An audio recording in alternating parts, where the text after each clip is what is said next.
All right, y'all, we got an Explorer with us. This one is, excuse me, cops had no idea he was about to be killed. Listen, bro,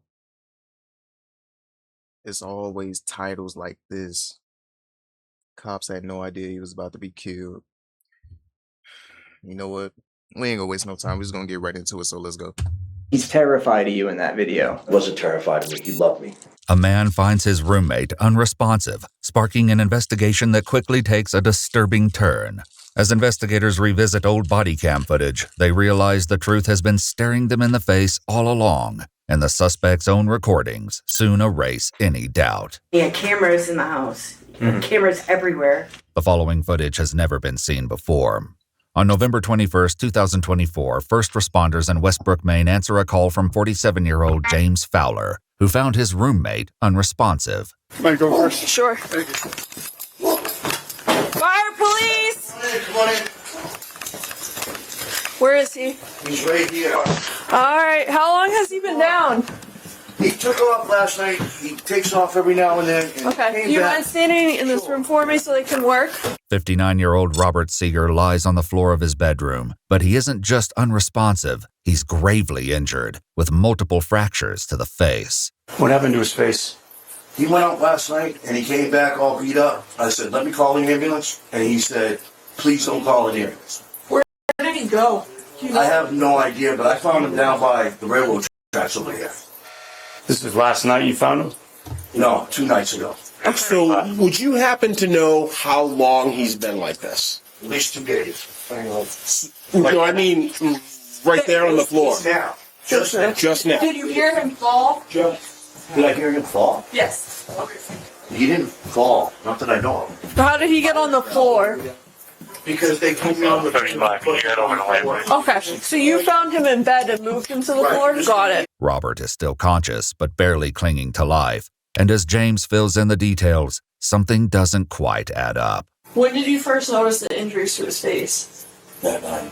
That night? I said, what did you do to yourself? Because I thought he did it to himself. And then he's been picking himself on purpose, picking it up. What makes you think he might have done his facial injuries to I himself? just said that because he does. That's not related, you know. And then I was. He said he got jumped. He said he got beat up, and I didn't know how much to take stock in or whatever. But he obviously wasn't doing well. Okay. And this kid upstairs got jumped over here on the railroad track, so I didn't necessarily not believe it. According to James, Robert seemed fine last night, and it even helped him clear out the basement. Aside from some trouble walking up the stairs, there was little to suggest anything was seriously wrong. But his officers struggle to reconcile that story with the severity of Robert's injuries. One of them considers a way to prove his story. James has access to his camera. I think so. He mentioned he sees him coming through this one. So we try to get maybe video and him walking around with the injuries. Yeah. Prove that this happened Tuesday. The home security cameras will soon play a critical role in piecing together what happened to Robert. For now, he's rushed to a local hospital for emergency treatment. Our on-call detective is going to come in. And now that everything's kind of calmed down a little bit, like Officer Reese was trying to get information in the moment. Well, I understand, but there's not as much commotion. I understand you're probably still elevated. Absolutely. But if you're good with it, he's just going to want to kind of sit down and get an absolute timeline as best as you can I recall. almost died, yeah. Yeah. All right.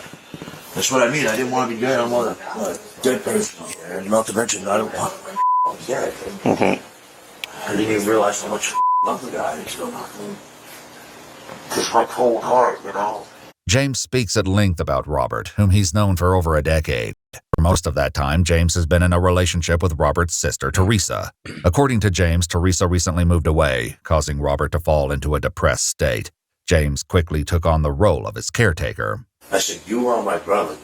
I got you. You just rest. I said, I got you. Yeah. Now, I don't know if that was bad, saying to rest, because I needed him to fight.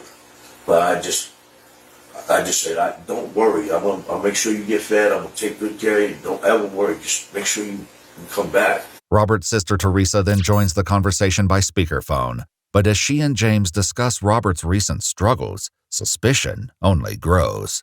How you doing? Are you okay? I'm working on it. Let's see. I'm okay. hands. I did beg him to eat. Yes, I did. But That's you gonna work. stuck it up. You said, no, I'm going to stick it out. And then he was starving to death on his own. Despite their concerns, starvation wouldn't explain the severe injuries to Robert's face. When asked again how Robert sustained his injuries, James repeats the story that Robert was jumped near the railroad tracks, but this time he adds a new theory of his own. Again, I don't know how to take how much is true, how much isn't. He's clearly hurt. Yeah. But did he go and ram himself against a tree? I don't know. You know what I mean? Is it possible? Yeah, it absolutely is. But as officers look around, they find unsettling evidence. There's splatter. Yeah. What's that blood splatter? Behind the rocking chair.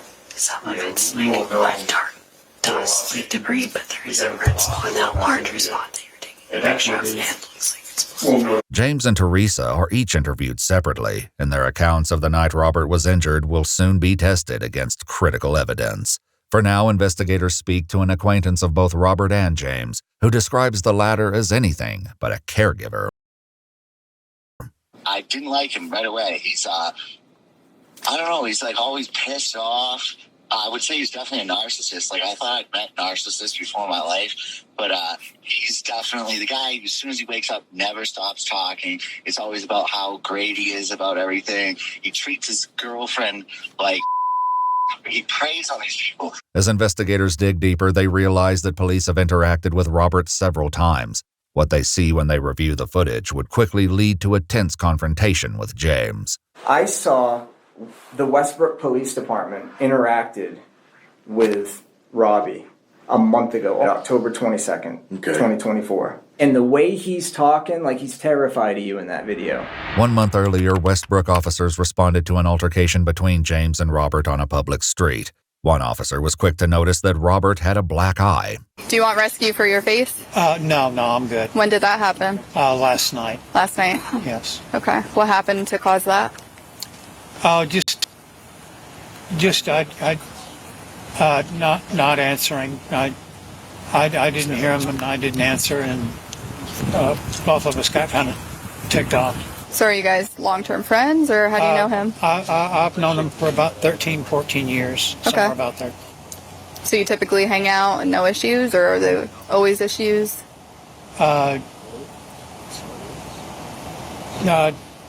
Sometimes it just me not showing respect, that's all.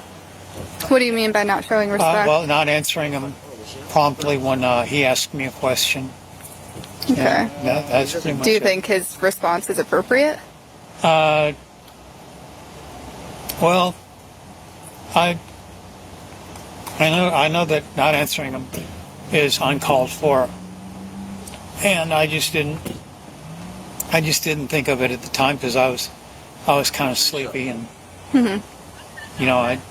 that's basically it. Robert told the officers he just wanted to go to a homeless shelter for the night to get some distance from James. But James interjected, and Robert quickly changed his mind. All right. On the shelter, Robbie? Is that what you want?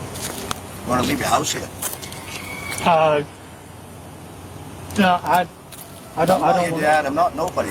I'm not making these choices. No, I don't want to leave my apartment. You have any face?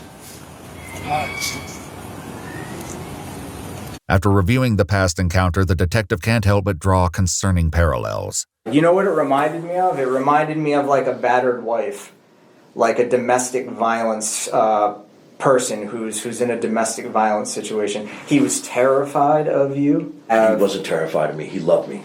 But the detective isn't finished, because this wasn't the only encounter. I saw a video. He walked in that lobby in June of 2024. Yes. Okay? Again, his eyes are up.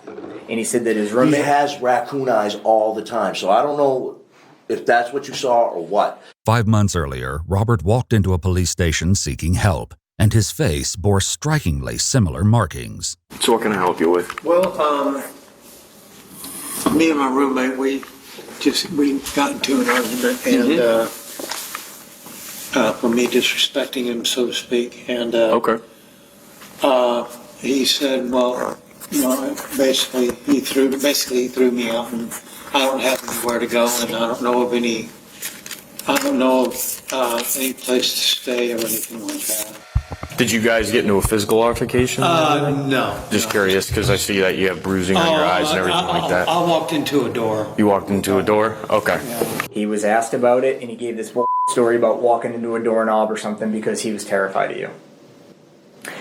He said because he was terrified of me, he walked into a doorknob? I'm saying because I could see it. I could see it on his face. I could see it on his face on that video a month ago, and I could see it on his face. All right, see what's happening. Robbie plays the victim stance all the time.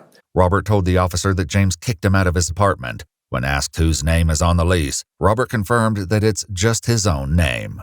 So how did he kick you out of your own apartment?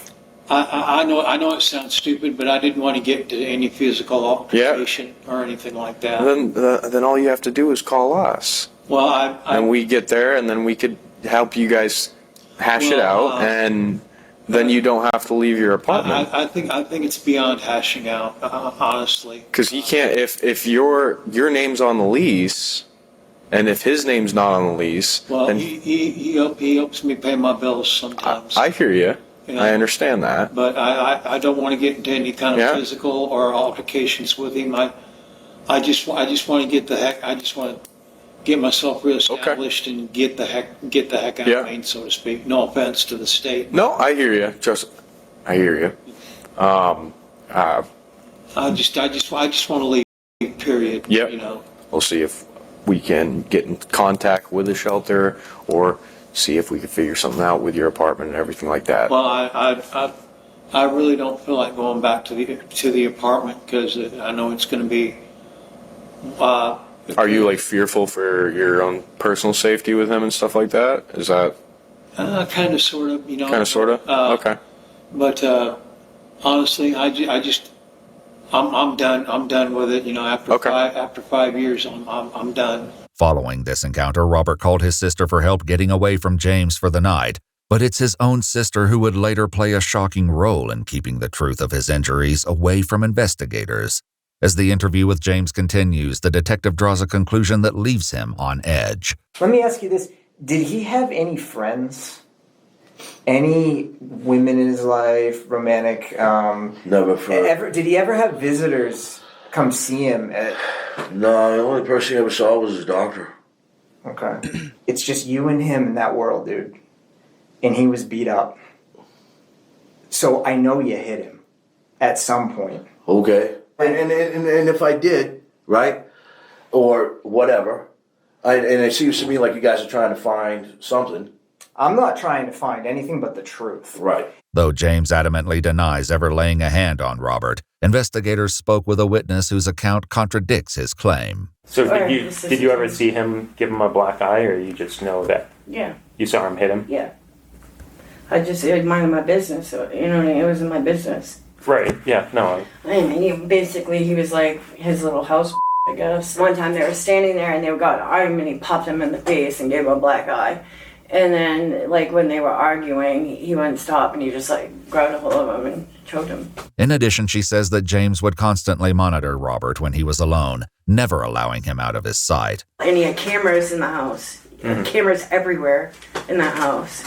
And he would, like, set them up and see what he was doing and listen to him. And how would he, do you remember how he would monitor that? on the phone. On his phone? Yeah. Yeah, he was, like, psycho about the cameras. It's these cameras that would reveal the truth and ultimately lead to his downfall. As the case continues, investigators learn that Robert has tragically succumbed to his injuries at the hospital. Determined to uncover the truth of what led to his death, they question Robert's sister, Teresa. I'm guessing that you've spoken with the hospital? Yes, I did. Okay, I'm sorry for your loss. Yeah, me too. You know, there's so much that, you know, I didn't know about. Okay. If I would have known, you know, I didn't know. Yeah, I heard that stutter. There's so much that you know. Fuck, bro. Hey, listen. My video has been tripping. I didn't know. about. Okay. If I would have known, I would have made sure that he kept up with himself.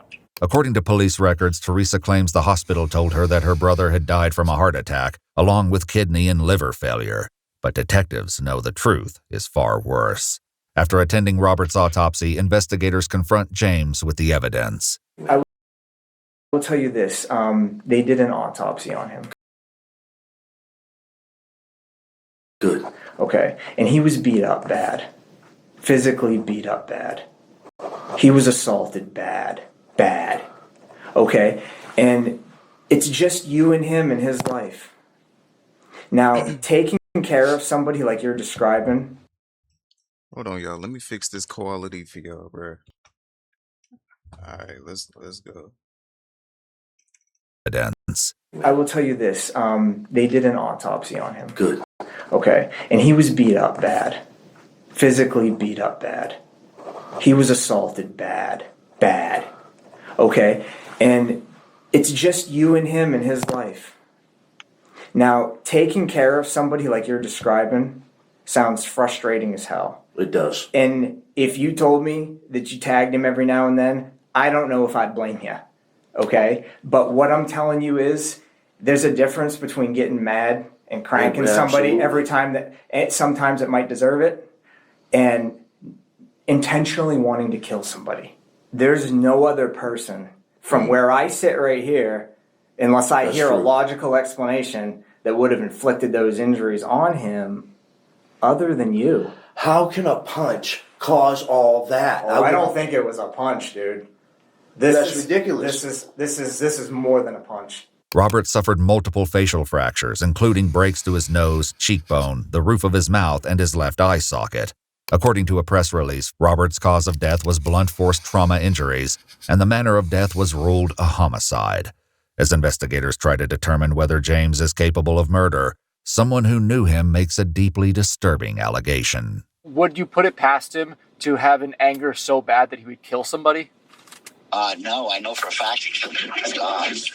Oh, that's so sad. He claims that the dog was not listening to James, and as a punishment, James tied the dog up in the shower with no slack in his leash. When James returned, the dog was dead. That is so What? sad. Yeah, it's horrible, man. So yeah, I think you could definitely kill a person. With James clinging to his denials, investigators turned to the evidence they found in his apartment. Do you have any explanation on how there's so much blood on that wall, both sides near that chair in the corner near the TV? Picking himself. It wouldn't be It's picking. consistent with like blood coming out of a body. Blunt force trauma at medium velocity, I think is what they explained it as. Right. Blunt force? You mean with a weapon? Not necessarily a weapon. Okay. Just getting Yeah, punched. no. Getting punched. Slapped. All I'm going to tell you is open I would palm not strike. do that to Rob. You understand? I would not do that to Rob. Well, if there's blood sprayed all over the wall. Mm-hmm. Then I understand you're going to believe what you want to believe. I'm telling you, he picks himself a lot. And it was to the point where I had to I'm get telling him you right. that's not from picking, but Okay. Something else that officers saw at the crime scene left them convinced there was more to the story than they'd been led to believe. I've seen the bleach containers in the bathroom. Yeah, I took pictures of that. You see his blood as well? Yeah. what about the bleach bottles in your house? I clean. Was it because, did you buy that to clean up the blood? No. Buy what? What bleach bottles? The bleach. Empty bleach. Just, no, they're old. They've been there forever. And Robbie's usually the one that mops the floor upstairs. I need an explanation, dude, because from right now it looks like you beat the out of this guy to kill him. I certainly am not going to go to jail over something I didn't do, over my brother dying. Fortunately for detectives, they don't need a confession to expose the harrowing truth. Instead, they turn to the home security footage and compare what they see and hear on camera to the accounts that both Teresa and James first shared regarding Robert's injuries. The night police were called to the apartment, James told investigators that Robert was clearly injured, and he spoke to him with concern. I'm like, I'm your brother, bro. You don't have to worry. I said, if you're really hurting or whatever, I said, I'm going to call an ambulance. You just wait right there. I said, you relax. However, the home security footage tells a completely different story. Can you just get up and start moving? Just don't give up. Just keep trying, dude. You'll be all right, I promise. In the footage, James is speaking over the phone with Robert's sister, Teresa. The fact is, I don't control Robbie. Only when he pisses me off, and right now, I don't feel like beating him in the head no matter what. And that's on me. You know, I can beat him later. I don't need to beat him right now. You know, why waste my time even on the guy? I'm all set. James tried to call the ambulance, and Rob said no. I heard that myself because we were on the phone talking, and I heard that myself. Rob said, no, I don't want to go to the hospital. Listen, I don't want the police in the ambulance here. We all know what his problem is. He hasn't eaten any today. And he's probably just being a big baby, but I'm going to have to go give in. My brother was a stubborn, prideful man. He wouldn't ask for help. According to James, he leapt into action once he went to check on Robert and saw that he wasn't breathing. I'm trying to feel for a pulse, and I can't tell if it's my pulse, his pulse, whose pulse. I immediately him. And he says, Rob, please wake up, Rob. And he realized he wasn't breathing, and he tried mouth-to-mouth resuscitation. I should have just left him alone. I can't tell if he's breathing or not. Yeah, but if he's not, what do I do? Calling the ambulance. Stop. Check his stomach. Is it going up and down? I just hope you're still breathing.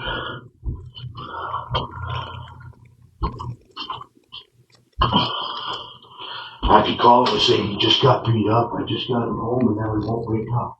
James can then be seen walking through the kitchen carrying what appears to be a hammer or mallet. But we're already talking about him being not be, because he's got marks from me on him. Gotta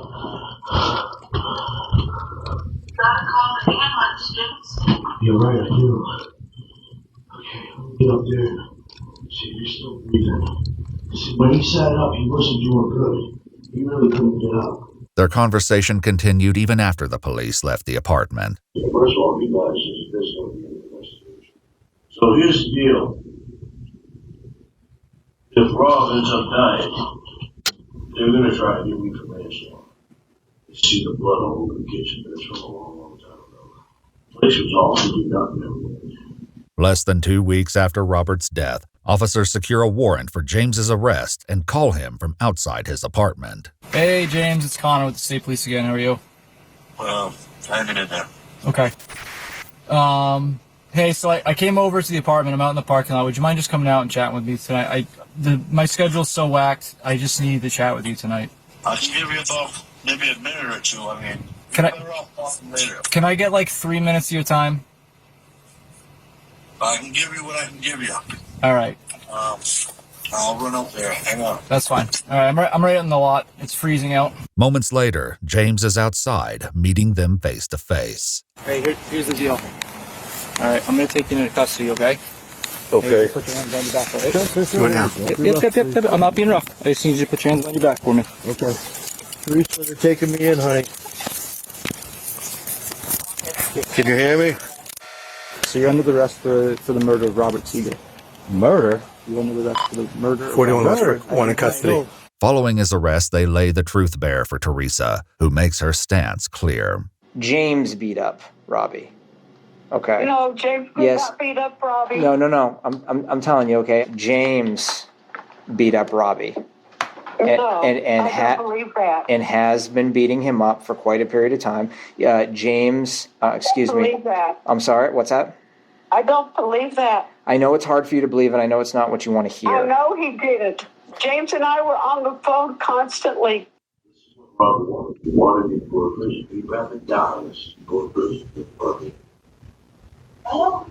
So there's a good chance. Oh, so you already know that. So there's a good chance that I would be in trouble with this. Teresa tells the detective that her brother was no angel and that caring for him was a burden on both her and James. Rob made our lives a living hell. But oh no, where the sister at, bro? Pack the sister up too, bro.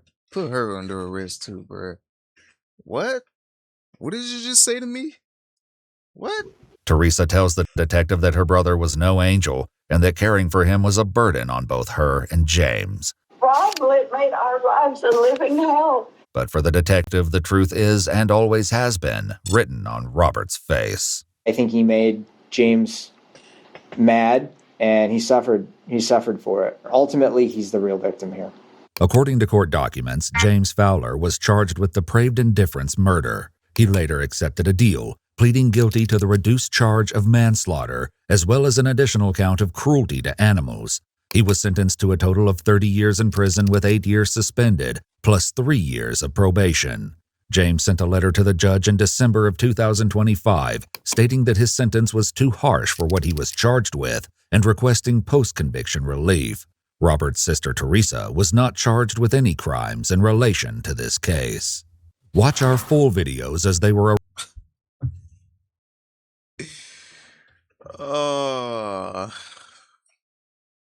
with any crimes and So the sister was in charge with it. Yeah, alright, bro. Whatever. Y'all let me know how y'all feel about this video right here. But that's the end of this video. Hope y'all enjoyed it. Me personally, I feel like the sister should have been charged with something. You know what I'm saying? But that's it for this video. And with all that being said, I'll see y'all in the next one.